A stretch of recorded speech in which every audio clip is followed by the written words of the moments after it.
Napoleon की 7 सूत्र जो सफलता की ओर ले जाते हैं, उसके बारे में आज हम विस्तृत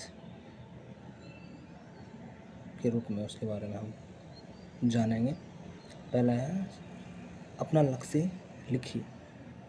कि हमें अपना लक्ष्य लिखना है कि हमें जाना कहाँ है। जब तक हमें पता ही नहीं है कि हमें जाना कहाँ है तो आप कहाँ जा पाएंगे। हमें पहुंचने के लिए कोई डेस्टिनेशन तो ज़रूरी है ना।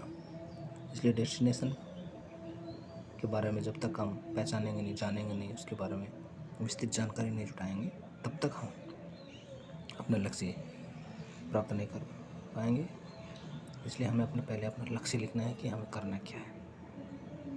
उसके बाद में दूसरा है लक्ष्य जो हमें डिसाइड कर लिया कि हमें ये करना है, उसके बाद में उस लक्ष्य को हमें छोटे छोटे भागों में बांटना है। छोटे छोटे भागों में बांटने से क्या होता है कि रोज़ हमें कितना करना है और उस हिसाब से हमें गोल बनाना है। जितना हो सके उतना ही रोज़ का टारगेट बनाइए। ये नहीं है कि एक दिन में पूरी किताब पढ़ लूँगा, ऐसा नहीं। जितना हम कर सकते हैं हमारे रिलेटिव उतना हमें गोल बनाना चाहिए कि मैं एक दिन में 60 पेज पढ़ सकता हूँ, 70 पेज पढ़ सकता हूँ। उस हिसाब से उसका गोल बनाइए, क्योंकि हम जितना गोल को हम अचीव कर पाएंगे, उस गोल को हमने अचीव किया करने के बाद में हमें खुशी होगी, हम मोटिवेट होंगे कि आज हमने हमारा गोल पूरा किया है। इसलिए एक लक्ष्य रखिए और उतना ही रखिए जितना हम कर पाएँ। जो तीसरा है दृढ़ता।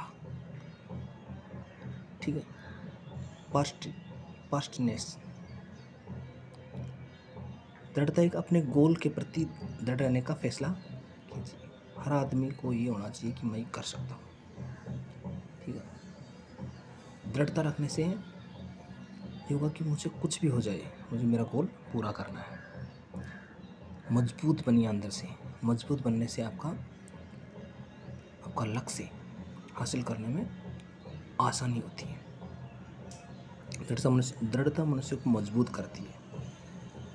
चौथा है मास्टरमाइंड ग्रुप। नेपोलियन हिल का मानना था कि जब 2 या 2 से अधिक व्यक्ति एक ही उद्देश्य के लिए निकलते हैं तो एक तीसरी अदृश्य शक्ति जन्म लेती है।